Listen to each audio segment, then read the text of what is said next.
Hello friends. आज देखिए हम लोग जो है कि नाइन्थ के एनसीईआरटी कंप्लीट कर लेंगे, जिसमें कि टोटल आपके जो है कि 12 चैप्टर्स हैं, जिसमें हम लोग 10 चैप्टर को कंप्लीट कर लिए थे। आज हम लोग चैप्टर नंबर 11 के एमसीक्यूज को करेंगे और चैप्टर नंबर 12 के एमसीक्यूज को करेंगे। तो इससे पहले आज हमारा नाइन्थ की एनसीईआरटी साइंस कंप्लीट होने वाली है। तो सबसे पहले नाइन्थ के एनसीईआरटी में जितने भी चैप्टर हैं, टोटल 12 है। इन 12 चैप्टर से आपके टीआरई के एग्ज़ाम में कितने प्रश्न आए थे, सबसे पहले हम लोग उनको देखेंगे और लास्ट में हम लोग चैप्टर नंबर 11 के एमसीक्यूज को और चैप्टर नंबर 12 के एमसीक्यूज को कंप्लीट कर लेंगे। तो वीडियो में लास्ट तक बने रहिएगा। और हम लोग सबसे पहले देख लेते हैं, यहाँ पर ये स्क्रीन पे दिख रहा होगा। और ये प्रश्न जो है कि आपके चैप्टर 9th की एनसीईआरटी साइंस में से चैप्टर 1 में से पूछा गया था, जिसको मैं प्रूफ के साथ भी दिखाऊंगा। तो फ्रेंड्स, कृष्णा क्वेश्चन फैक्ट पे जो है कि आपका बहुत बहुत स्वागत है। और चैनल पे नए हैं तो चैनल को दोस्त सब्सक्राइब जरूर कीजिएगा, क्योंकि यहाँ पर सिर्फ जो है कि उस चीज़ों पे बात किया जाता है जो कि डायरेक्टली आपके एग्ज़ाम में आएंगे, ठीक है, और आए भी हैं। ये देखिए, यहाँ से हम लोग जो है कि देखिए वीडियो में लास्ट तक बने रहिएगा। और अभी तक आपने 10th की एनसीईआरटी साइंस के सभी चैप्टर को जो है कि एमसीक्यूज को नहीं देखे हैं तो वहाँ पर जो है कि प्लेलिस्ट बनाई गई है, आप वहाँ पर जाकर देख सकते हैं। और फ्रेंड्स, आइए अब हम लोग स्टार्ट करते हैं।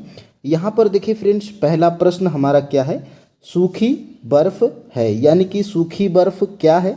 तो देखिए फ्रेंड्स, सूखी बर्फ जो है कि ठोस कार्बन डाइऑक्साइड है।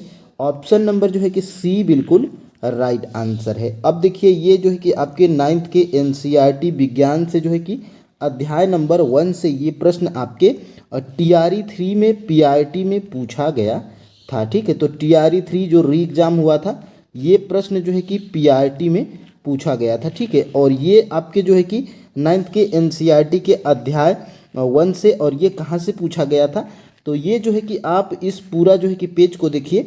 पहला आपका 9th का जो है कि साइंस का चैप्टर है हमारे आसपास के पदार्थ, और चैप्टर नंबर 2 क्या है, हमारे आसपास के जो है कि शुद्ध पदार्थ। और तीसरा चैप्टर है हमारा परमाणु तथा अणु। तो ये आपका पहला चैप्टर है। और पहले चैप्टर के एमसीक्यूज को जैसे ही हमने जो है कि स्टार्ट किया, यहाँ पर देखिए ये आपके जो है कि टीआरई 3 री एग्जाम पीआरटी में प्रश्न पूछा गया था, ठीक है।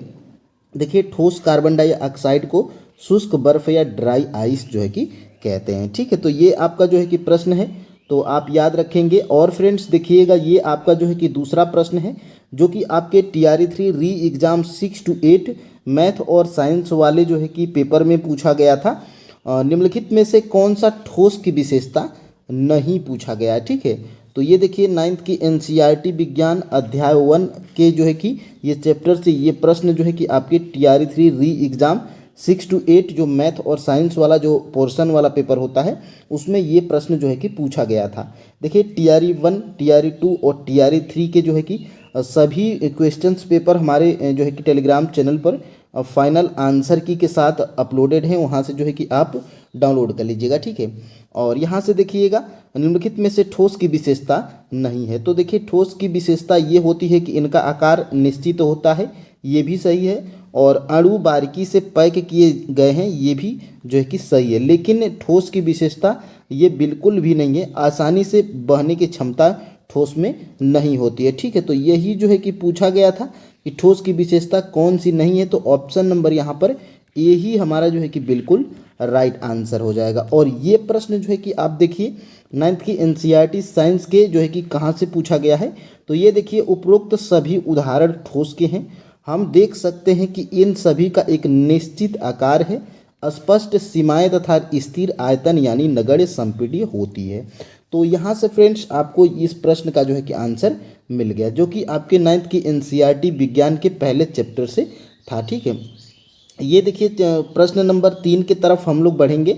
और चूंकि ये भी आपके जो है कि 6 to 8 वाले में जो है कि टीआरई 3 री एग्जाम मैथ और साइंस वाले में ही पूछा गया था, किसी पदार्थ को सीधे ठोस से गैस में बदलने की प्रक्रिया क्या कहलाती है। तो डायरेक्ट यहाँ पर फ्रेंड्स परिभाषा ही पूछ लिया गया था, जिसको जो है कि ऊर्ध्वपातन कहते हैं। ऑप्शन नंबर यहाँ पर बी फ्रेंड्स बिल्कुल राइट आंसर है। और ये देखिए, ये आपके जो है कि चैप्टर 1 से ही पूछा गया था। और यहाँ पर फ्रेंड्स आप जो है कि देख सकते हैं एक ही जगह से ये आपके पीआरटी में उठा लिया गया और ये जो है कि आपके 6 to 8 में जो है कि उठा लिया गया। ठीक है, द्रव अवस्था में परिवर्तित हुए बिना ठोस अवस्था से सीधे गैस में बदलने की प्रक्रिया को ऊर्ध्वपातन कहते हैं। तो डायरेक्टली फ्रेंड्स आपके जो है कि देखिए बीपीएससी चूँकि फैक्चुअल प्रश्न पूछती है तो आपको जो है कि लाइन बाय लाइन जो है कि पढ़ना पड़ेगा। तो देखिए 10th जियोग्राफी 10th की जियोग्राफी और 9th की साइंस और 9th और 10th की जो है कि साइंस सभी हम लोग इसी चैनल पे कंप्लीट कर रहे हैं। कुछ चीज़ें अभी शेष हैं जो कि थ्योरी अभी बाकी है, तो उनको जो है कि हम लोग बाद में पढ़ेंगे। पहले हम लोग एमसीक्यूज को क्लियर कर लेते हैं। ठीक है, देखिए फ्रेंड्स यहाँ से जो है कि ये प्रश्न बना था और यह पहला प्रश्न है और ये जो है कि TRE 3 री एग्ज़ाम 6 to 8 में जो है कि पूछा गया था मैथ और साइंस वाले पेपर में। ये देखिए किस उप परमाणविक कण का द्रव्यमान नगण्य है, यानी कि किस उप परमाणविक कण का द्रव्यमान नगण्य होता है। ये जो है कि आपके 6 to 8 में TRE 3.0 में री एग्ज़ाम वाला जो एग्ज़ाम हुआ था उसमें ये प्रश्न पूछा गया था। ठीक है, और देखिए TRE 3 6 to 8 मैथ और साइंस का जो पेपर हुआ था वो पेपर हमारे जो है कि टेलीग्राम चैनल पर फाइनल आंसर की के साथ में अवेलेबल है। आप इन प्रश्नों को उनमें देख सकते हैं। ठीक है, ये देखिए तो इलेक्ट्रॉन जो है कि आपका राइट आंसर है और इस प्रश्न को हम लोग जिस चैप्टर को हम लोग कंप्लीट करेंगे ये प्रश्न देखिए उसी चैप्टर में यहाँ पर दिया गया है। ये देखिए चैप्टर नंबर 4 परमाणु की संरचना। और जैसे ही फ्रेंड्स आप जो है कि यहाँ पर नीचे आएंगे तो यहाँ पर आपको जो है कि दिखाई दे रही होगी एरो दिखाई दे रही होगी, यानी कि यहीं पर आपका जो है कि प्रश्न का आंसर मिलेगा। तो यहाँ पर जो है कि आप यहाँ पे देख पा रहे होंगे इलेक्ट्रॉन का द्रव्यमान नगण्य और आवेश -1 जो है कि माना जाता है। ठीक है, और P देखिए प्रोटॉन यहाँ पे देखिए धनात्मक है, यहाँ पे जो है कि आपको दिख रहा होगा। तो ये प्रश्न जो है कि आपका 9th के NCERT साइंस के चैप्टर नंबर 4 से जो है कि पूछा गया था। ठीक है, और भी देखिए 10 प्रश्नों को हम लोग ऐसे ही 10 प्रश्नों को देखेंगे जो कि चैप्टर नंबर 4 से और चैप्टर नंबर 5 से और चैप्टर नंबर 6 से पूछे गए थे, जिनका हम लोग आज MCQs को कंप्लीट करेंगे। ठीक है, यहाँ पर देखिए परमाणु का नाभिक धनात्मक होता है। तो परमाणु का जो है कि नाभिक धनात्मक होता है, मैंने अभी जो है कि ऊपर दिखाया था प्रोटॉनों की उपस्थिति के कारण। तो ऑप्शन नंबर यहाँ पर C बिल्कुल राइट आंसर हो जाएगा। और ये देखिए ये जो है कि आपके चैप्टर नंबर 4 से परमाणु की संरचना से ही यहाँ पर आप जो है कि देख सकते हैं प्रोटॉन जो है कि यहाँ पर देखिए P+ यानी कि प्रोटॉन धनात्मक होता है। ठीक है, तो यहीं से इन दोनों प्रश्नों को आप जो है कि बना पाएंगे। ठीक है, और ये देखिए ये दोनों प्रश्न जो मैंने आपको ऊपर दिखाया था ये जो है कि TRE 3 री एग्ज़ाम 6 to 8 मैथ और साइंस वाले जो है कि पेपर में पूछा गया था, जिसका जो है कि क्वेश्चन पेपर हमारे टेलीग्राम चैनल पर अवेलेबल है फाइनल आंसर की के साथ में। तो वहाँ से आप डाउनलोड करके देख भी सकते हैं। ठीक है, यहाँ पर देखिएगा ये जो है कि आपके जो है कि TRE 3 री एग्ज़ाम 6 to 8 में ही ये पूछा गया प्रश्न है मैथ और साइंस वाले में। देखिए निम्नलिखित में से कौन सा नाइट्रोजन के सही इलेक्ट्रॉनिक विन्यास को दर्शाता है। तो 2 और 5 ये जो है कि नाइट्रोजन का सही इलेक्ट्रॉनिक विन्यास है। और ये जो है कि प्रश्न आप जो है कि देख पा रहे होंगे यहाँ से, जब आप जो है कि चैप्टर परमाणु की संरचना ये आप जो यहाँ पे देख पा रहे होंगे चैप्टर नंबर 4 है परमाणु की संरचना। और इसी में जो है कि विभिन्न जो है कि यहाँ पर विभिन्न तत्वों के जो है कि परमाणु का यहाँ पे इलेक्ट्रॉनिक विन्यास यहाँ पे दिया गया है। ठीक है, तो यहाँ पर आप देखिए क्वेश्चन नंबर 3 का जो है कि मैं ट्रिक भी किया हूँ यहाँ पे आप जो है कि देख पा रहे होंगे नाइट्रोजन। और यहाँ पे देखिएगा नाइट्रोजन का यहाँ पे देखिए क्वेश्चन नंबर 3 भी लिखा हूँ नाइट्रोजन का यहाँ पे इलेक्ट्रॉनों का वितरण। तो इलेक्ट्रॉनों का विन्यास देखिए मैं घेर के रखा हूँ 2 और 5 होता है। ठीक है, तो यहाँ से प्रश्न आपका बन सकता है। ये जो है कि महत्वपूर्ण तत्व हैं और ये जो है कि इनके इलेक्ट्रॉनिक विन्यास हैं और ये इनकी संयोजकता है। ठीक है, तो ये आप जो है कि प्रश्न को बना पाएंगे। ठीक है, और ये प्रश्न आपका यहीं से था। और यहाँ पे कुछ और प्रश्न हैं। देखिए कोशिका की खोज जो है कि सर्वप्रथम किसने की थी। तो कोशिका की खोज सर्वप्रथम रॉबर्ट हुक के द्वारा जो है कि की गई थी। ऑप्शन नंबर यहाँ पर C बिल्कुल राइट आंसर है। और ये जो है कि प्रश्न आपका जो है कि जैसे ही आप जो है कि खोलेंगे जीवन की मौलिक इकाई चैप्टर नंबर 5, तो चैप्टर नंबर 5 जो जीवन की मौलिक इकाई है, जिसका हम लोग MCQs करेंगे। तो यहाँ पर फ्रेंड्स आप जो है कि देख पा रहे होंगे, मैं क्वेश्चन नंबर 4 भी लिखा हूँ। कोशिका का सबसे पहले रॉबर्ट हुक ने 1665 में जो है कि पता लगाया था। तो यहाँ से आपका जो है कि प्रश्न बिल्कुल जो है कि आया था, ठीक है। तो ये सारे चैप्टर आपके जो है कि एग्ज़ाम के लिए बहुत ही रामबाण सिद्ध होंगे। तो आप जो है कि क्लास 10th की सभी जो है कि चैप्टर के MCQs अभी तक नहीं देखे हैं तो हमारे चैनल पर करवा दिया गया है, उसको आप देख लीजिए। और क्लास 9th की जियोग्राफी, उसके भी MCQs कंप्लीट हैं, उसको भी आप जाके देख सकते हैं चैनल पे। और क्लास 10th की जियोग्राफी NCERT की, वो भी, उसके भी सभी चैप्टर के MCQs कंप्लीट हैं और प्रूफ के साथ ऐसे ही। तो आप जो है कि उनको देख लीजिएगा। और यहाँ से देखिएगा, ये सारे प्रश्न मैं जो बता रहा हूँ ये आपके 6 to 8 में TRE 3.0 री एग्जाम, यानी कि एक ही पेपर से ये सारे प्रश्न आपके आए थे, ठीक है। और ये देखिए, कोशिका के चारों ओर झिल्ली कहलाती है, तो प्लाज्मा झिल्ली कहलाती है। ऑप्शन नंबर यहाँ पर फ्रेंड्स B बिल्कुल राइट आंसर हो जाएगा, ठीक है। और ये प्रश्न आप जो है कि यहाँ पे देख पा रहे होंगे सॉरी फ्रेंड, जैसे ही जीवन की मौलिक इकाई, यहाँ पर आप जो है कि देख पा रहे होंगे जीवन की मौलिक इकाई चैप्टर नंबर 5 है। और यहाँ पे देखिए, मैं क्वेश्चन नंबर 5 भी लिखा हूँ। कोशिका के चारों ओर प्लाज्मा झिल्ली होती है, ये झिल्लियाँ लिपिड अथवा प्रोटीन की बनी होती हैं। तो यहाँ से प्रश्न बिल्कुल बना था। और ये किस में बना था, तो मैं जो है कि बता रहा हूँ TRE 3.0 जो री एग्ज़ाम हुआ था 6 to 8 वाला पेपर, उसमें से ये सारे आपके प्रश्न आए थे, ठीक है। और देखिएगा, देखिए इस जो है कि वीडियो में हम लोग टोटल 100 MCQs लगभग करेंगे। और वीडियो में लास्ट तक बने रहिएगा, आपको बहुत ही मज़ा आने वाला है। और यहाँ पर देखिएगा क्वेश्चन नंबर 6, अस्थायी ऊतकों के बारे में निम्नलिखित में से कौन सा कथन सही है। तो अस्थायी ऊतकों के बारे में जो है कि एक ही कथन सही है, वे विभाजित करने की क्षमता को खो देते हैं। तो ऑप्शन नंबर यहाँ पर C बिल्कुल राइट आंसर है। ये जो है कि आपके TRE 3.0 री एग्ज़ाम 6 to 8 में जो है कि पूछा गया प्रश्न है, मैथ और साइंस वाले में। और यहाँ से जब आप जो है कि ऊतक खोलेंगे, तो ऊतक चैप्टर यहाँ पे आप जो है कि देख पा रहे होंगे, शायद आपका जो है कि चैप्टर नंबर 6 है, जिसका हम लोग MCQs भी आज कंप्लीट करेंगे। तो यहाँ पर देखिए, मैं क्वेश्चन नंबर 6 भी यहाँ पे लिख दिया हूँ। ये विभज्य योतक द्वारा बनी कोशिकाओं का क्या होता है, ये विशिष्ट कार्य करती हैं और विभाजित होने की शक्ति को खो देती हैं। तो यहाँ से आपका जो है कि प्रश्न बिल्कुल आया था 9th के NCERT चैप्टर नंबर 6, और जिसका नाम है ऊतक, ठीक है।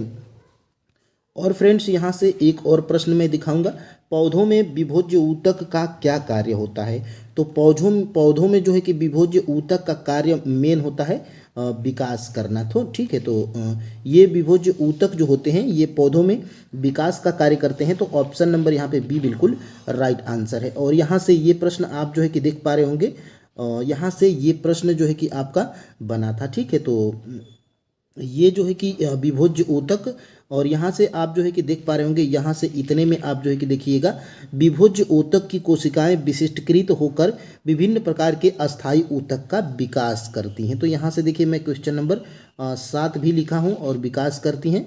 तो यहाँ से ये प्रश्न बिल्कुल आपका जो है कि बना था, ठीक है। तो यहाँ से 11th यहाँ पे देखिएगा 9th के NCERT विज्ञान में हम लोग चैप्टर नंबर 11 के MCQs को अब हम लोग कंप्लीट करेंगे, ठीक है। तो यहाँ से देखिएगा, पहला प्रश्न हमारा क्या है, ध्वनि किस कारण से उत्पन्न होती है। तो जो ध्वनि होती है फ्रेंड्स, ये जो है कि कंपन के कारण जो है कि उत्पन्न होती है। ऑप्शन नंबर यहाँ से C बिल्कुल राइट आंसर हो जाएगा, ठीक है। तो यहाँ से ये आपके जो है कि NCERT में भी दिया गया है ध्वनि का संचरण।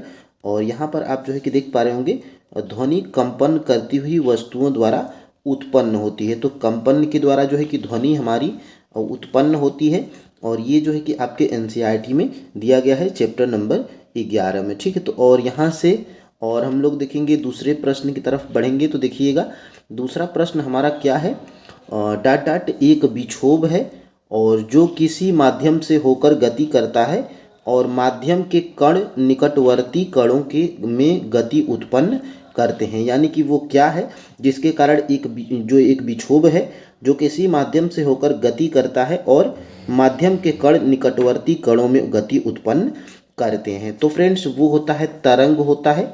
ऑप्शन नंबर यहाँ से A बिल्कुल राइट आंसर हो जाएगा। देखिए फ्रेंड्स, ये सारे चैप्टर आपको बोरिंग लगेंगे, लेकिन हमने देखिए प्रूफ के साथ भी दिखाया था कि इन्हीं चैप्टर से आपके बिहार शिक्षक भर्ती में प्रश्न आते हैं। ठीक है, और यहाँ से देखिएगा, ये प्रश्न आप यहाँ पे जब देख पा रहे होंगे, तरंग एक विक्षोभ है जो किसी माध्यम से होकर गति करता है और माध्यम के कण निकटवर्ती कणों में गति उत्पन्न कर देते हैं। तो तरंग एक विक्षोभ है, तो तरंग के बारे में ही यहाँ पर पूछा गया था।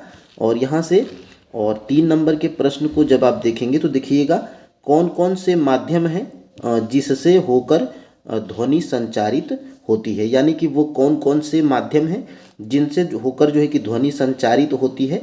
तो वो है ठोस है और द्रव है और गैस है। इन जो है कि तीनों माध्यम से जो है कि ध्वनि संचारित होती है। ऑप्शन नंबर यहाँ से डी बिल्कुल राइट आंसर हो जाएगा। ठीक है, और यहाँ से 4 नंबर के प्रश्न को देखने से पहले यहाँ पर देखिएगा ध्वनि का संचारण। यहाँ पर देखिएगा, ध्वनि कंपन करती हुई वस्तुओं द्वारा उत्पन्न होती है और द्रव या पदार्थ जिससे होकर ध्वनि संचारित होती है और माध्यम कहलाता है। यह ठोस, द्रव और या गैस हो सकता है। ठीक है, तो ये तीनों माध्यम में संचारित होती है, ठोस, द्रव और गैस में भी। ठीक है, और यहाँ से 4 नंबर का प्रश्न देखिए, जब कोई कंपमान वस्तु आगे की ओर कंपन करती है तो एक उच्च दाब का क्षेत्र उत्पन्न होता है, उस क्षेत्र को क्या कहते हैं? तो उस क्षेत्र को फ्रेंड्स हम लोग कहते हैं संपीड़न। संपीड़न को एस से जो है कि प्रदर्शित करते हैं। यहाँ पर जब कोई कंपमान वस्तु आगे की ओर कंपन करती है तो एक उच्च दाब क्षेत्र उत्पन्न होता है, उसे जो है कि हम लोग संपीड़न कहते हैं। ठीक है, तो ऑप्शन नंबर यहाँ से बी बिल्कुल राइट आंसर हो जाएगा। और यहाँ से ये आपके जो है कि एनसीईआरटी में भी दिया गया है, 9th के एनसीईआरटी साइंस में चैप्टर नंबर 11 में। ठीक है, तो यहाँ से देखिएगा, ध्वनि के संचरण के लिए वायु सबसे अधिक सामान्य माध्यम है। जब कोई माध्यम कंपमान वस्तु आगे की ओर कंपन करती है तो अपने आसपास वायु को धक्का देकर संपीड़ित करती है, उच्च दाब का क्षेत्र उत्पन्न होता है। इस क्षेत्र को क्या कहते हैं? संपीड़न कहते हैं, जिसको सी से जो है कि यहाँ पर डिनोट किया जाता है। यहाँ पर ये प्रश्न आप जो है कि देख सकते हैं। ठीक है, और यहाँ से प्रश्न नंबर 5, किसी माध्यम में कणों का अधिक घनत्व डॉट दाब को दर्शाता है। तो यहाँ पे अधिक दाब को दर्शाता है। ऑप्शन नंबर यहाँ से बी बिल्कुल राइट आंसर है। ठीक है, देखिए, किसी माध्यम में कणों का अधिक घनत्व अधिक दाब को दर्शाता है। ठीक है, तो यहाँ से ये प्रश्न था। और ये प्रश्न जो है कि जैसे ही आप यहाँ पे देखिएगा, किसी माध्यम में कणों का अधिक घनत्व अधिक दाब और कम घनत्व कम दाब को दर्शाता है, यानी कि अधिक घनत्व अधिक दाब को दर्शाता है और जो है कि कम घनत्व कम दाब को दर्शाता है। इस प्रकार ध्वनि का संचरण घनत्व परिवर्तन के संचरण के रूप में भी देखा जा सकता है। तो ये प्रश्न था आपका। देखिए फ्रेंड्स, एनसीईआरटी को जो हम प्रश्न बनाते हैं और प्रूफ भी आपको अगर दिखा देते हैं तो यहाँ से आपके कॉन्सेप्ट क्लियर हो जाने चाहिए। ठीक है, और यहाँ से देखिएगा 6 नंबर का प्रश्न हमारा क्या कह रहा है। देखिए, किसी माध्यम में ध्वनि किस रूप में संचारित होती है? तो किसी माध्यम में ध्वनि जो है कि ये संपीड़न और विरलन के माध्यम के रूप में ही संचारित होती है। ऑप्शन नंबर यहाँ से डी बिल्कुल राइट आंसर हो जाएगा। ठीक है, तो यहाँ से ये प्रश्न आपका यहाँ से बनाया गया है, मैं नीचे दिखाऊंगा। और 7 नंबर के प्रश्न को भी यहाँ पे देख लेते हैं। निम्नलिखित में से कौन सा ध्वनि तरंग का अभिलक्षण नहीं है? तो दिशा जो है कि ध्वनि तरंग का अभिलक्षण नहीं है, और आवृत्ति, आयाम और वेग ये सारे क्या हैं? ध्वनि तरंग के अभिलक्षण है। ठीक है, तो ऑप्शन नंबर यहाँ से सी बिल्कुल राइट आंसर है, क्योंकि नहीं पूछा गया था तो नहीं है ये अभिलक्षण दिशा। ठीक है, और ये यहाँ पर आपके एनसीईआरटी में भी दिया गया है ध्वनि तरंग के अभिलक्षण। तो किसी ध्वनि तरंग के निम्नलिखित अभिलक्षण होते हैं? आवृत्ति और आयाम और वेग। चूंकि दिशा दिया गया था तो दिशा जो है कि ध्वनि तरंग की अभिलक्षण नहीं है। ठीक है, तो यहाँ से ये प्रश्न था आपका। और यहाँ से ध्वनि तरंगे कैसी होती हैं? तो ध्वनि तरंगे फ्रेंड्स अनुदैर्ध्य तरंगे होती हैं। ऑप्शन नंबर यहाँ से बी राइट आंसर है। ठीक है, देखिएगा, ध्वनि तरंगे कैसी होती हैं? तो ध्वनि तरंगे जो है कि अनुदैर्ध्य तरंगे होती हैं और यहाँ से ये प्रश्न आपका जो है कि देखिएगा, ध्वनि तरंगे अनुदैर्ध्य तरंगे हैं, साफ साफ हेडिंग ही हमारी यही है और इसी के बारे में जो है कि यहाँ पर दिया गया है। ठीक है, और यहाँ से विरलनों के रूप में संचरित होती है। अब आप किसी स्लंकी में विक्षोभ के संचारण तथा किसी माध्यम में विक्षोभ की तुलना कर सकते हैं, ये तरंगे अनुदैर्ध्य तरंगे कहलाती हैं। ठीक है, तो यहाँ से ये प्रश्न आपका जो है कि बना था। और तरंग दैर्ध्य किसे कहते हैं, तो तरंग दैर्ध्य हम लोग जो है कि किसे कहेंगे, ये जो है कि प्रश्न में पूछा जा रहा है। तो दो क्रमागत संपीड़नों के बीच की दूरी और दो क्रमागत विरलनों के बीच की दूरी को हम लोग क्या कहेंगे, तरंग दैर्ध्य कहेंगे। तो ऑप्शन नंबर यहाँ से डी बिल्कुल राइट आंसर हो जाएगा। ठीक है, तो ये प्रश्न आपका यहाँ से बनाया गया था। तरंग दैर्ध्य का मात्रक जो है कि क्या होता है, तो तरंग दैर्ध्य का मात्रक होता है मीटर होता है। ठीक है, तो ऑप्शन नंबर यहाँ से बी राइट आंसर हो जाएगा। और ये सारी चीज़ें जो है कि आपके एनसीईआरटी में भी दी गई हैं। दो क्रमागत संपीड़नों सी अथवा दो क्रमागत विरलनों आर के बीच की दूरी तरंग दैर्ध्य कहलाती है।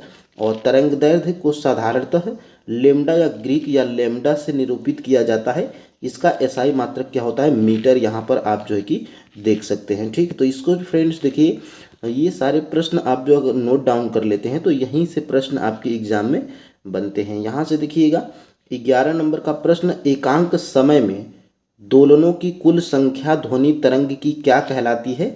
तो एकांक समय में दोलनों की जो है कि संख्या ध्वनि तरंग की आवृत्ति कहलाती है। ऑप्शन नंबर यहाँ से बी बिल्कुल राइट आंसर हो जाएगा। और देखिएगा फ्रेंड्स, जब मैं आपको जो है कि चैप्टर वाइज थ्योरी को करवाऊंगा तो ये सारी चीज़ें मैं इसी बुक से हाईलाइट करके भी पढ़ाऊंगा। तो आज 9th की हमारी अगर कंप्लीट हो गई, साइंस हो जाएगी, तो इसके बाद हम लोग क्या करेंगे, सबसे पहले 10th के जो है कि जो अधूरा हम छोड़े हैं चैप्टर नंबर 6 से नियंत्रण एवं समन्वय से स्टार्ट करेंगे कल से।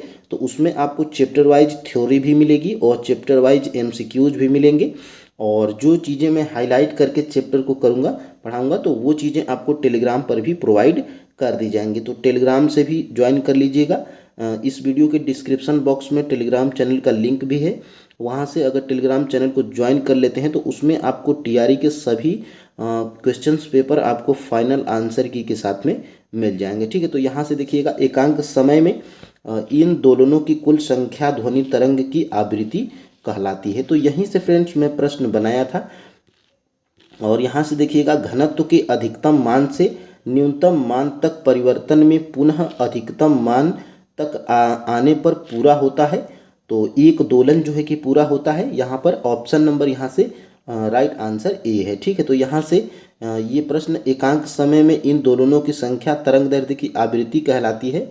और यहाँ से जब आप प्रश्न जब जाएंगे तो यहाँ से प्रश्न आपका जो है कि बना था और यहाँ से आवृत्ति कहलाती है। और यहाँ से घनत्व से अधिकतम मान, यहाँ पर आप देख पा रहे होंगे मैं प्रश्न नंबर 12 भी लिखा हूँ आपकी सुविधा के लिए। देखिएगा, घनत्व के अधिकतम मान को न्यूनतम मान तक परिवर्तन में और पुनः अधिकतम मान तक आने पर एक दोलन पूरा होता है। तो एक दोलन पूरा होता है, यही जो है कि प्रश्न में पूछा गया था। ठीक है, और यहाँ से देखिएगा 13 नंबर का प्रश्न, दो क्रमागत संपीड़नों या दो क्रमागत विरलनों को किसी निश्चित बिंदु से गुजारने में लगे समय को तरंग दैर्ध्य समय को तरंग का क्या कहते हैं। तो यहाँ पर आवर्तकाल कहा जाता है। ऑप्शन नंबर यहाँ से बी बिल्कुल राइट आंसर हो जाएगा। दो क्रमागत संपीड़नों या दो क्रमागत विरलनों को किसी निश्चित बिंदु से गुजारने में लगे समय को तरंग का जो है कि आवर्तकाल कहा जाता है। तो ये प्रश्न जो है कि आपका यहाँ से बनाया गया था। देखिएगा, मैं क्वेश्चन नंबर जो है कि यहाँ पे 13 भी लिखा हूँ। दो क्रमागत संपीड़नों या दो क्रमागत विरलनों को किसी निश्चित बिंदु से गुजारने में लगे समय को तरंग का आवर्तकाल जो है कि कहा जाता है। तो यहाँ से ये प्रश्न आपका जो है कि बनाया गया था। और यहाँ से देखिएगा 14 नंबर का प्रश्न, स्रोत का कंपन शीघ्रता से होने पर आवृत्ति उतनी अधिक होती है तो उसका तारत्व कितना होगा। तो उसका जो है कि तारत्व फ्रेंड्स अधिक होगा। यहाँ पर option number A right answer. और यहाँ से क्वेश्चन नंबर मैं 14 भी लिख दिया हूँ आपकी सुविधा के लिए। देखिए, किसी स्रोत का कंपन जितनी शीघ्रता से होता है आवृत्ति उतनी ही अधिक होती है, ठीक है। और देखिएगा उसका तारत्व भी अधिक होता है। इसी प्रकार जिस ध्वनि का तारत्व कम होता है उसकी आवृत्ति भी कम होती है। तो यही जो है कि प्रश्न में पूछा गया था। यहाँ से 2 प्रश्न बन सकते हैं। और यहाँ से 15 नंबर का प्रश्न जब आप देखेंगे, किसी माध्यम में मूल स्थिति के दोनों ओर अधिकतम विक्षोभ को तरंग का क्या कहते हैं? तो तरंग का इसको आयाम कहते हैं। और ऑप्शन नंबर यहाँ से सी बिल्कुल राइट आंसर हो जाएगा। यहाँ से फ्रेंड्स देखिएगा, ये प्रश्न आपका यहाँ से प्रश्न नंबर 15 यहाँ से देखिएगा, किसी माध्यम में मूल स्थिति के दोनों ओर अधिकतम विक्षोभ को तरंग का आयाम कहते हैं। तो ये प्रश्न आपका जो है कि यहाँ से बनाया गया था। देखिए कुछ लोग कहते हैं कि सर आप जूम बढ़िया तरीके से कर दीजिए, तो जूम हमारा जो है कि फुल रहता है, चूँकि आप जो है कि किस चीज़ में पढ़ते हैं वो मायने रखता है। यहाँ से 16 नंबर का प्रश्न देखिएगा, किस कारण से एक ही समय पर हम एक से ज़्यादा ध्वनि ग्रहण करते हैं? तो किस कारण, तो ये कारण जो है कि पूछा जा रहा है। तो तारत्व के कारण जो है कि एक ही समय पर हम एक से ज़्यादा ध्वनि ग्रहण करते हैं। तो ऑप्शन नंबर यहाँ से बी राइट आंसर है। और ये जो है कि आपके 9th के NCERT में भी दिया गया है। यहाँ से देखिएगा, विभिन्न तारत्व की ध्वनियाँ कैसे उत्पन्न होती हैं? तो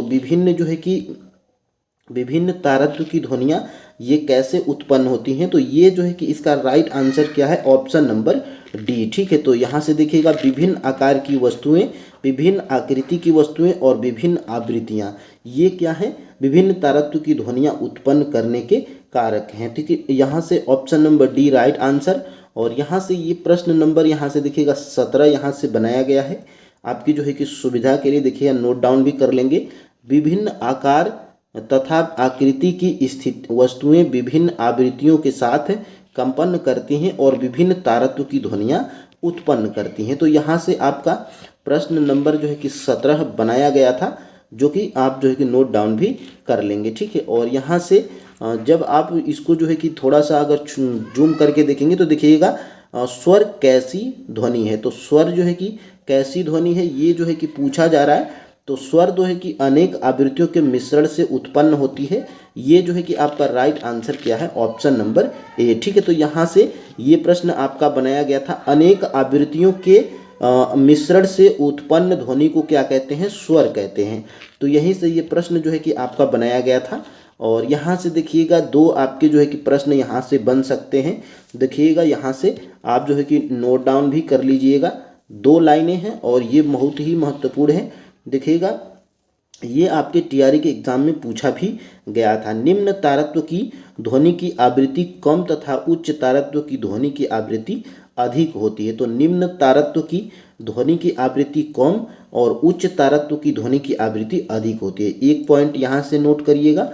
और दूसरी पॉइंट यहाँ से, मृदु ध्वनि का आयाम कम होता है तथा प्रबल ध्वनि का आयाम अधिक होता है। तो ये भी प्रश्न बन सकता है कि किस जो है कि ध्वनि का आयाम कम होता है? तो मृदु ध्वनि का जो है कि आयाम कम होता है और प्रबल ध्वनि का आयाम जो है कि अधिक होता है। यहाँ से ये 2 पॉइंट आप नोट डाउन करेंगे। और यहाँ से देखिएगा, श्रव्यता का परिसर, ये जो है कि आपके TRE जो है कि 3 में PGT साइंस में ये प्रश्न पूछा गया था। तो मनुष्यों में ध्वनि की श्रव्यता का परिसर लगभग कितना होता है? 20 हर्ट्ज से 20,000 जो है कि हर्ट्ज तक होता है। तो ये मिनिमम आपको जो है कि याद रखना है, 20 से 20,000, ठीक है। तो ये प्रश्न यहाँ से बन सकता है। और यहाँ से देखिएगा, इस चैप्टर में हम लोगों ने क्या सीखा, यहाँ पर जो है कि आपके 9th के NCERT के लास्ट में दिया गया है। तो इनको भी आप जो है कि नोट डाउन करिएगा। यहाँ से प्रश्न डायरेक्टली बनाए जाते हैं। देखिएगा, ध्वनि विभिन्न वस्तुओं के कंपन करने के कारण उत्पन्न होती है, ठीक है। ध्वनि किसी यहाँ से दूसरी पॉइंट, ध्वनि किसी द्रव्यात्मक माध्यम से अनुदैर्ध्य तरंगों के रूप में संचारित होती है। तो यहाँ से दूसरी पॉइंट। और तीसरी पॉइंट देखिएगा, ध्वनि माध्यम से क्रमागत संपीड़नों तथा विरलनों के रूप में संचारित होती है। और यहाँ से 4 नंबर की पॉइंट, ध्वनि संचरण में माध्यम के कण आगे नहीं बढ़ते, केवल विक्षोभ ही संचारित होती है, ठीक है। तो यहाँ से ये प्रश्न और यहाँ से भी प्रश्न बन सकता है, ठीक है। तो इसको आप देख लीजिएगा। और यहाँ से आपका जो है कि चैप्टर नंबर 12 स्टार्ट हो जाता है। तो चैप्टर नंबर जब 12 स्टार्ट होगा तो इसको हम लोग कैसे जो है कि देखेंगे। तो देखिएगा प्रश्न नंबर 1, ठीक है। तो प्रश्न नंबर 1 हमारा क्या कह रहा है, भोजन से हमें कौन से पोषक तत्व प्राप्त होते हैं। तो भोजन से हमें जो है कि प्रोटीन, कार्बोहाइड्रेट, वसा और विटामिन जो है कि प्राप्त होते हैं। ऑप्शन नंबर यहाँ से डी बिल्कुल राइट आंसर हो जाएगा, ठीक है। और देखिएगा फ्रेंड्स, यहाँ से ये जो है कि जैसे ही आपका 9th की एनसीईआरटी का चैप्टर नंबर लास्ट 12 है, यानी कि 12 नंबर, और यहाँ से देखिएगा भोजन से हमें प्रोटीन, कार्बोहाइड्रेट, वसा, विटामिन तथा खनिज लवण प्राप्त होते हैं। तो ये जो है कि आपके एनसीईआरटी में दिया गया है और यहाँ से भी प्रश्न बनता है। और यहाँ से देखिएगा भारतीय जनसंख्या का अधिकांश भाग किस पर निर्भर करता है। तो ये जो है कि आपको कहीं भी मिल जाएगा, कृषि पर निर्भर है हमारा भारत, ठीक है। तो यहाँ से ऑप्शन नंबर यहाँ से बी बिल्कुल राइट आंसर। और यहाँ से जब आप देखेंगे तो यहाँ से परंतु भारत में पहले से ही अत्यधिक स्थान पर खेती होती है और यहाँ से अतः कृषि के लिए अधिक भूमि की उपलब्धता संभव नहीं है, इसलिए फसल तथा पशुधन के उत्पादन की क्षमता को बढ़ाना आवश्यक है। तो अधिकतम जो है कि भारत हमारा कृषि पर निर्भर है और भारत को एक कृषि प्रधान देश भी कहा जाता है। और यहाँ से हमारे भोजन के मुख्य स्रोत क्या हैं। तो हमारे जो है कि भोजन के मुख्य स्रोत हैं पौधे एवं जंतु, ठीक है। तो ऑप्शन नंबर यहाँ से डी राइट आंसर है। और ये जो है कि आपके एनसीईआरटी में भी दिया गया है, इसको जो है कि आप नोट डाउन कर लीजिएगा। और यहाँ से कौन सी क्रांति द्वारा फसल उत्पादन में वृद्धि हुई थी। तो वो जो है कि श्वेत क्रांति है। और जब श्वेत क्रांति जब हमारे जो है कि भारत में हुई थी तो इसमें जो है कि फसल उत्पादन में बहुत ही अधिक मात्रा में वृद्धि हुई थी। तो जो है कि हरित क्रांति, यहाँ से जो है कि ऑप्शन नंबर बी बिल्कुल राइट आंसर हो जाएगा, ठीक है। तो ये जो है कि आप याद रखिएगा। और यहाँ से जो है कि देखिएगा परंतु भारत में पहले से ही अत्यधिक, यहाँ से देखिएगा हमने हरित क्रांति द्वारा फसल उत्पादन में वृद्धि की है तथा श्वेत क्रांति द्वारा दुग्ध उत्पादन बढ़ाया है और इसका उसका अच्छा प्रबंधन भी किया गया है। तो यहाँ से श्वेत क्रांति दूध से संबंधित है और श्वेत क्रांति के द्वारा जो है कि दूध के उत्पादन को भी बढ़ाया गया था और हरित क्रांति के द्वारा जो है कि फसल उत्पादन में वृद्धि किया गया था, ठीक है। तो यहाँ से ये प्रश्न बन सकता है। और दालों से हमें क्या प्राप्त होता है। तो दालों से जो है कि हमें अधिक मात्रा में जो है कि प्रोटीन प्राप्त किया जाता है। ऑप्शन नंबर यहाँ से ए बिल्कुल राइट आंसर है। देखिए फ्रेंड्स, बेसिक प्रश्न है लेकिन आपके एनसीईआरटी में दिए गए हैं तो यहाँ से प्रश्न बिल्कुल आपका जो है कि बन सकता है। देखिएगा यहाँ से मैं जो है कि लिखा हूँ दालें जैसे चना, मटर, उड़द, मूंग, अरहर, मसूर से प्रोटीन प्राप्त होती है। तो यहाँ से ये प्रश्न आपका जो है कि बनाया गया था। और यहाँ से देखिएगा कृषि से अधिक उत्पादन प्राप्त करने के लिए कौन सी वैज्ञानिक प्रणालियों को अपनाना चाहिए। तो देखिएगा कृषि से अधिक उत्पादन प्राप्त करने के लिए हमें जो है कि वैज्ञानिक प्रबंधन प्रणालियों को अपनाना चाहिए। तो वो जो है कि मिश्रित खेती है और अंतरा फसलीकरण है और संगठित कृषि है। तो उपरोक्त में से सभी जो है कि आपके राइट आंसर हो जाएंगे, ठीक है। तो ऑप्शन नंबर डी यहाँ पर देखिएगा ये जो है कि आपके 9th के एनसीईआरटी में भी दिया गया है। यहाँ से देखिए कृषि से जो है कि अधिक उत्पादन प्राप्त करने के लिए हमें जो है कि वैज्ञानिक प्रबंधन प्रणालियों को अपनाना चाहिए। और यहाँ से संपुष्णीय जीवन यापन के लिए मिश्रित खेती और अंतरा फसलीकरण संगठित कृषि प्रणाली अपनानी चाहिए। तो ये जो है कि आपके एनसीईआरटी में दिया गया है, यहाँ से प्रश्न बन सकता है। और यहाँ से देखिएगा 7 नंबर का प्रश्न, कौन सी क्रांति दूध उत्पादन बढ़ाने के लिए हुई थी। तो हमने ऊपर बताया था श्वेत क्रांति हुई थी और श्वेत क्रांति के द्वारा जो है कि हमने दूध के उत्पादन को भी बढ़ाया था, ठीक है। तो यहाँ से ऑप्शन नंबर ए बिल्कुल राइट आंसर है। और यहाँ से देखिएगा परंतु भारत में पहले से अधिक, और यहाँ से देखिएगा हमने हरित क्रांति के द्वारा फसल उत्पादन में वृद्धि की और श्वेत क्रांति के द्वारा दूध का उत्पादन बढ़ाया था। तो ये जो है कि आप यहाँ से याद रख सकते हैं। और यहाँ से देखिएगा पशुधन के चारे के रूप में कौन सी चारा फसलें प्रयोग की जाती हैं। तो बरसीम, जई और सूडान घास, ये जो है कि उपरोक्त में से डी बिल्कुल राइट आंसर है। और ये जो सूडान घास है ये जो है कि अभी भारत में बैन कर दी गई है, ठीक है। तो यहाँ से इसको आप देख लेंगे। और यहाँ से ये आपके एनसीईआरटी में भी दिया गया है चारा, यहाँ से देखिएगा चारा फसलें, जैसे बरसीम, जई और सूडान घास का उत्पादन पशुधन के चारे के रूप में किया जाता है। तो ये लाइनें फ्रेंड्स जो एनसीईआरटी में दी गई हैं, यहीं से प्रश्न आपके एग्जाम में डायरेक्टली बनाए जाते हैं, ठीक है। और आपने ये भी देखा होगा बहुत सारे प्रश्न यहीं से पूछे गए थे। और यहाँ से देखिएगा आपका जो है कि 9 नंबर का प्रश्न क्या कह रहा है। देखिए, सब्जियां, मसाले और फलों से हमें सबसे ज़्यादा मात्रा में क्या प्राप्त होता है। तो ये जो है कि इसका जो है कि राइट आंसर क्या है, खनिज लवण प्राप्त होते हैं और विटामिन। तो सब्जियों और मसाले और फलों से हमें सबसे ज़्यादा मात्रा में खनिज लवण और विटामिन मिलते हैं। तो ऑप्शन नंबर यहाँ से सी बिल्कुल राइट आंसर है। और ये जो है कि आपके एनसीईआरटी में यहाँ पे नीचे भी दिया गया है, देखिएगा यहाँ से सब्जियां, मसाले, फलों, ये लाइन बिल्कुल यहीं से मैं उठाया हूँ। सब्जियां, मसाले और फलों से हमें विटामिन तथा खनिज लवण, कुछ मात्रा में प्रोटीन, वसा और कार्बोहाइड्रेट भी प्राप्त होते हैं। लेकिन सब्जियों और मसाले और फलों से हमें सबसे ज़्यादा क्या प्राप्त होता है, विटामिन तथा खनिज लवण। तो ये जो है कि आपके आंसर्स हैं।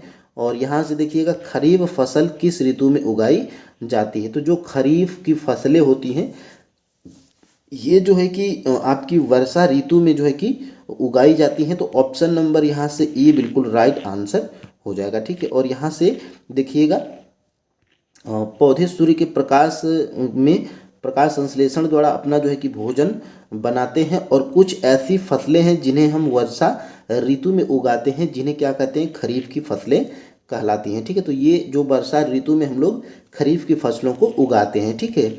और यहाँ से मैं जो है कि दिखाऊंगा निम्न में से कौन सी खरीफ की फसलें नहीं हैं। तो इनमें जो है कि गेहूँ क्या है, गेहूँ ये जो है कि खरीफ की फसल नहीं है। और ये क्या है, ये सोयाबीन, मूंग और मक्का, ये क्या है, खरीफ की फसलें हैं। और गेहूँ क्या है, तो गेहूँ एक फ्रेंड्स हमारी रबी की महत्वपूर्ण फसल है, ठीक है। तो इसको जो है कि आप नोट डाउन भी कर सकते हैं, और नहीं तो आप यहाँ पे इसको स्क्रीनशॉट ले सकते हैं। देखिएगा, इन फसलों को यहाँ पे देखिएगा, यहाँ पे धान, सोयाबीन, अरहर, मक्का, मूंग, उड़द, ये खरीफ की फसलें हैं। और गेहूँ, चना, मटर, सरसों, अलसी, ये क्या है, रबी की फसलें हैं, ठीक है। तो यहाँ से प्रश्न में आपका बनाया था। और यहाँ से देखिएगा, कृषि में शामिल प्रणालियाँ कौन सी हैं। तो कृषि में जो है कि शामिल प्रणालियाँ, ये बीज चुनना, फसल की देखभाल करना, और यहाँ से कटी हुई फसल को हानि से बचाना, ये क्या है, कृषि में शामिल प्रणालियाँ हैं, ठीक है। तो ऑप्शन नंबर यहाँ से डी बिल्कुल राइट आंसर हो जाएगा। तो 12 का राइट आंसर डी है। और ये जो है कि आपके एनसीईआरटी में भी दिया गया है। यहाँ से देखिएगा, यदि हम कृषि में शामिल प्रणालियों के विषय में सोचें तो हम उनको 3 चरणों में बांट सकते हैं। सबसे पहले बीज का चुनना, दूसरा फसल की उचित देखभाल, तथा तीसरा खेतों में उगी फसल को सुरक्षा तथा कटी हुई फसल को हानि से बचाना। ये क्या है, तो कृषि में शामिल की गई प्रणालियां हैं, ठीक है। तो ये इनको आप देख सकते हैं। और चूंकि फ्रेंड्स जो मैं चीज़ें आपको दिखा रहा हूँ, ये आप अगर स्क्रीनशॉट लेके आप इनको जो है कि देख लेते हैं, रिवीजन कर लेते हैं, नोट बना लेते हैं, तो यहाँ से प्रश्न आपके डायरेक्टली पूछे जाएंगे, ठीक है। तो यहाँ से देखिएगा 13 नंबर का प्रश्न, फसल की किस्मों और उपयोगी गुणों जैसे रोग प्रतिरोधक क्षमता, उत्पादन की गुणवत्ता का चयन कैसे कर सकते हैं। तो ये जो है कि हम कर सकते हैं प्रजनन के द्वारा। ऑप्शन नंबर यहाँ से ए बिल्कुल राइट आंसर हो जाएगा। और यहाँ से ये सारे प्रश्न मैं यहीं से बनाया हूँ। और यहाँ से देखिएगा, फसलों का उत्पादन जो है कि अच्छा हो, यह प्रयास फसलों की किस्मों के चयन पर निर्भर करता है। फसल की किस्मों एवं प्रभेदों के विभिन्न उपयोगी गुणों जैसे रोग प्रतिरोधक क्षमता, उर्वरक के प्रति अनुरूपता, उत्पादन की गुणवत्ता, उच्च उत्पादन का चयन प्रजनन द्वारा कर सकते हैं। तो यही प्रजनन के द्वारा कर सकते हैं। और यहाँ से इनको आप देख सकते हैं। और यहाँ से ये प्रश्न आपका 14 नंबर का देखेंगे, फसल उत्पादन में सुधार की प्रक्रिया में प्रयुक्त गतिविधियों को किन वर्गों में बांटा गया है। तो ये जो है कि फसल की किस्मों के आधार पर बांटा गया है, और फसल उत्पादन प्रबंधन के आधार पे, और फसल सुरक्षा प्रबंधन के आधार पे इनको बांटा गया है। किसको, फसल उत्पादन में सुधार की प्रक्रिया, ये निम्न गतिविधियों के द्वारा बांटा गया। तो ऑप्शन नंबर यहाँ से डी बिल्कुल राइट आंसर है, क्योंकि उपर्युक्त सभी जो है कि ऑप्शंस क्या हैं, फसल उत्पादन में सुधार की प्रक्रिया है, ठीक है, प्रकार की गतिविधियां हैं। और यहाँ से ये आपके एनसीईआरटी में भी दिया गया है। देखिएगा यहाँ से, यदि हम कृषि में शामिल यहाँ पे देखिएगा, यहाँ पे क्वेश्चन नंबर में 14 भी यहाँ पे लिख दिया हूँ आपकी सुविधा के लिए। देखिएगा यहाँ से प्रकार प्रकार फसल उत्पादन में सुधार प्रक्रिया में प्रयुक्त गतिविधियों को निम्न प्रमुख वर्गों में बांटा गया है। किसमें बांटा गया है? फसल की किस्मों में सुधार, फसल उत्पादन प्रबंधन और फसल सुरक्षा प्रबंधन। ये जो है कि आप याद रखेंगे। और यहाँ से संकरण कितने प्रकार की होती है? तो ये जो संकरण होती है ये फ्रेंड्स होती है आपकी 3 प्रकार की, ठीक है। तो इसमें देखिएगा अंतरा किस्में विभिन्न किस्मों में, और यहाँ से अंतरा स्पीसीज एक ही जीन्स के 2 विभिन्न स्पीजों में, ठीक है, और अंतरावंशीय विभिन्न जेनरों में, ठीक है। तो ये आपके उपयुक्त राइट आंसर है डी। और यहाँ से देखिएगा ये आपके जो है कि दिया गया है आपके जो है कि फसल की किस्मों में ऐच्छिक गुणों को संकरण द्वारा डाला जा सकता है। संकरण विधि में विभिन्न आनुवंशिक गुणों वाले पौधे संकरण करवाते हैं। ये अंतरा किस्में विभिन्न किस्मों में और अंतरा स्पीज एक ही जीन्स की 2 विभिन्न स्पीजों में, अथवा अंतरावंशी यानी विभिन्न जेनरा में। तो ये लाइन यहीं से मैं उठाया हूँ। क्वेश्चन नंबर आप यहाँ पे 15 भी देख रहे होंगे, ठीक है। तो और यहाँ से देखिएगा आपका संकरण विधि किसे कहते हैं, यानी कि संकरण विधि हम लोग किसको कहेंगे? तो फसलों में ऐच्छिक गुणों को संकरण द्वारा डालना और विभिन्न आनुवंशिक गुणों वाले पौधों में संकरण करवाना, ये क्या है? संकरण विधि है। यानी कि ऑप्शन नंबर यहाँ से डी बिल्कुल राइट आंसर हो जाएगा। ये जो है कि आपके एनसीईआरटी में भी दिया गया है। और क्वेश्चन नंबर 16 आप यहाँ पे देख पा रहे होंगे। फसल सुधार की दूसरी विधि ऐच्छिक गुणों वाले जीन डालना, इसके परिणाम स्वरूप अनुवंशीय रूपांतरित फसल प्राप्त होती है। और एक विधि ऊपर है संकरण विधि, तो इनको जो है कि आप नोट डाउन कर लीजिएगा। और यहाँ से देखिएगा किस्मों में सुधार के लिए कौन से कारक हैं? तो जो है कि किस्मों में सुधार के लिए कौन कौन से कारक हैं? तो किस्मों में सुधार के लिए फ्रेंड्स यहाँ पे उच्च उत्पादन, उन्नत किस्में और जैविक तथा अजैविक प्रतिरोधकता, ये उपयुक्त ऑप्शंस ए, बी और सी क्या हैं? किस्मों में सुधार के लिए कारक हैं, ठीक है। तो ऑप्शन नंबर यहाँ से डी बिल्कुल राइट आंसर हो जाएगा। और यहाँ से ये जो है कि आपके एनसीईआरटी में भी दिया गया है। देखिएगा नीचे से आप जाएंगे तो यहाँ पे देखिएगा किस्मों में सुधार के लिए, देखिए मैं क्वेश्चन नंबर यहाँ पे 17 भी लिखा हूँ। किस्मों में सुधार के लिए कुछ कारक क्या है? उच्च उत्पादन, उन्नत किस्में, और यहाँ से ये क्या है? उन्नत किस्में, और यहाँ से जैविक तथा अजैविक प्रतिरोधकता और परिपक्वन काल में परिवर्तन, और यहाँ से और हैं व्यापक अनुकूलता, और यहाँ से ऐच्छिक सस्य विज्ञान गुण। ये क्या है? तो ये है किस्मों में सुधार के लिए कुछ कारक जो आपके एनसीईआरटी में दिए गए हैं। तो फ्रेंड्स यहाँ पे जो चैप्टर नंबर 12 है 9th का, इसमें से हम लोग क्या सीखे हैं ये जो है कि आप यहाँ पे देख पा रहे होंगे। तो देखिएगा फसल के लिए अनेकों पोषक आवश्यक हैं। हवा से कार्बन तथा ऑक्सीजन, पानी के हाइड्रोजन तथा ऑक्सीजन एवं मिट्टी से शेष पोषक प्राप्त होते हैं। इन पोषकों में से कुछ पोषकों की मात्रा अधिक चाहिए, इसलिए इन्हें बृहत पोषक कहते हैं। तो ये फैक्ट आप जो है कि स्क्रीनशॉट ले लेंगे। और चूंकि फ्रेंड्स आप टेंशन मत लीजिए, मैं जो है कि जब चैप्टर वाइज पढ़वाऊंगा तो ये सारे PDF में आपको टेलीग्राम चैनल पे अवेलेबल करवा दूंगा, ठीक है, हाईलाइट करके। तो आप जो है कि यहाँ से नोट डाउन कर लीजिएगा। और देखिए यहाँ से आज आपकी 9th की एनसीईआरटी पूरी साइंस की कंप्लीट हो गई, ठीक है। तो वीडियो कैसी लगी वो आप हमें कमेंट बॉक्स में ज़रूर बताइएगा। और टेलीग्राम चैनल से आप TRE के सभी PYQs डाउनलोड कर लीजिए, ताकि मैं जो प्रश्नों को प्रूफ के साथ दिखाता हूं कि ये प्रश्न आपका इस चैप्टर से आया है, तो अगर आप क्वेश्चन पेपर देखेंगे तो आपको बिलीव हो जाएगा, ठीक है। तो फ्रेंड्स आज के लिए इतना ही। जय हिंद।